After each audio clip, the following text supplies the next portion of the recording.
Hey everybody, this is Andrew and welcome to episode 108 of the Jaguar podcast. In this episode, I'm going to be talking about the fiasco that's going on in Washington right now with the Washington football team. I know I'm a little late to the party. They announced a couple of weeks ago that they were finally changing their name and changing to the Washington football team. Idiot! And oh my lord, this is just the dumbest decision in the world. And some people are actually praising Dan Snyder for this and like, oh, this is a great transitional name, It's like, really?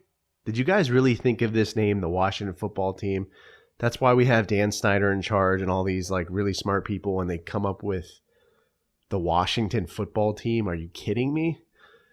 And the reason why I did this episode is because, I live in Virginia. I'm pretty close to Ashburn where the Washington football team, does their training camp and, they play in Landover, Maryland.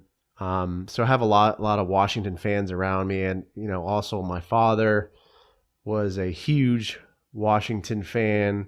May he rest in peace. But he really got me into football and I was watching a lot of, the Washington team early on when I was growing up. And I'd watch, them. I think when I really started watching them was probably around the mid-90s in 1995.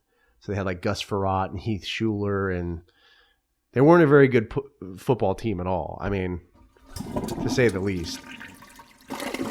So my dad was a huge fan, and Dan Snyder, when this guy took over the team, he just really destroyed the team.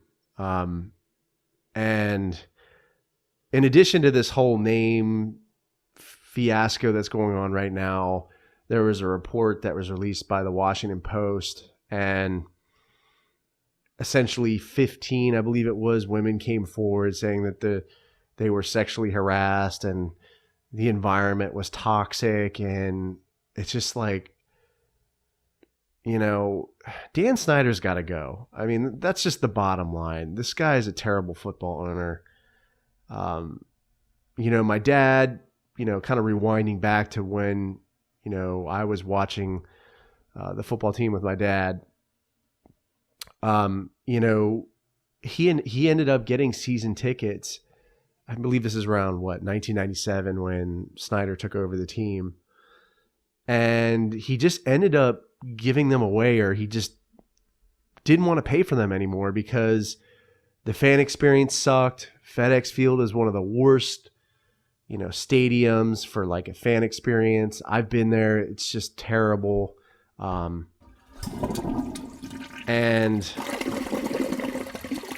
it's just one of those situations where he was just like, I'm not going to pay $40 for parking.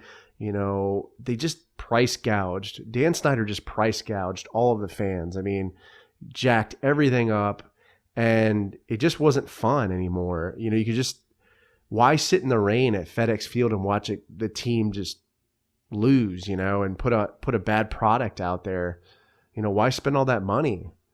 So he ended up just giving up the season tickets. And luckily the Jacksonville Jaguars, were an expansion team and started around 1995. So I started watching them as well and just really getting involved with them because I'm a Navy brat.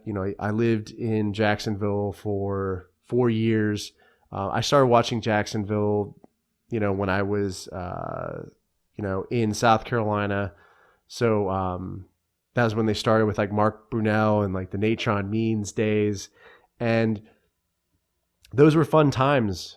And but it's just a shame to see just the total shit show that's going on right now with the Washington organization, and especially, going back to the situation with the sexual harassment of those 15 women. They came forward. It's just a shame. I know how I would feel if I had a daughter that worked at the Washington organization and that stuff was going on. That would make me extremely angry, would probably make me want to hurt somebody. And, I'm not advocating violence at all. But I know if I was a father and that kind of stuff was going on and my daughter was affected by that type of behavior, I would not like that at all. I'd get super angry.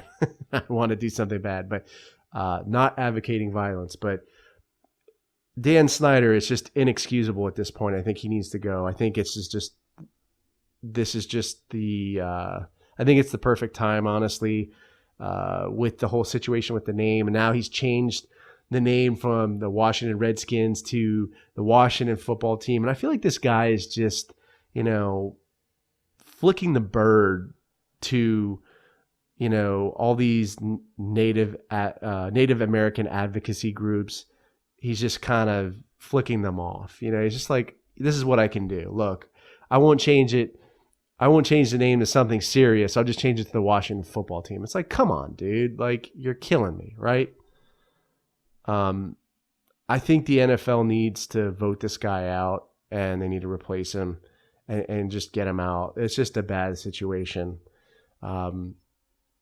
Again, I know this is nothing related to the Jacksonville Jaguars, but there is some tie-in. And, I think Shad Khan has his moments. I think he has taken some, plays out of the Dan Snyder playbook, for lack of a better word, in terms of the whole, London game situation and the kind of state of the stadium. I mean, I went to TIAA Bank Field last year in September, and I was not impressed with the fan experience, to say the least. My girlfriend then, but now wife, went to the stadium and it was really hot. I mean, it just was not enjoyable. People were passing out. It just was not a good situation.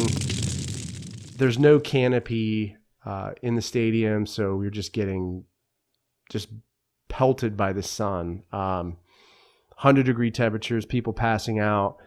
And it wasn't cheap. I mean, the tickets were not cheap. And people are going to get tired of that. And, when Shad kind of decided to take 2 games, or I think it was 2 or 3 games to London, that pissed a lot of people off. And, I feel like he was kind of taking, like I said, a play out of the Dan Snyder playbook. Dan Snyder's threatened to take the team out of Landover, and go somewhere else, which is just crazy because that stadium is funded by taxpayer money. And I'm pretty sure a portion of TIAA Bank Field is also funded by taxpayer money. And, the fans are and the community is essentially paying and financing that stadium. And Shad needs to really do a better job of making that experience better. And they're not very difficult things. Like, put more fans that actually work in the stadium, and like put a canopy up. I feel like it's not that expensive and it wouldn't be that hard to do. But he wants to do that whole lot. I think it's like H thing. I'm like, dude, just make the stadium experience better. I don't want to, risk dying at one of the games because it's freaking 100 degrees. And I feel like the same situation holds true for FedEx Field.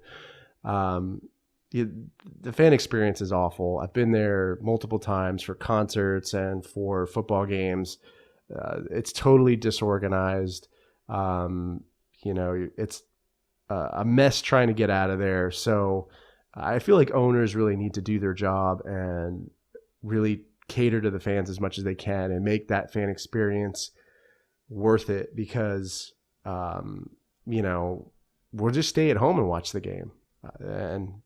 But that's my kind of tangent on ownership and Dan Snyder, but he's got to go. That's unacceptable. I feel like now is really like it's the perfect storm, and I feel like it's definitely possible to change the ownership there in Washington.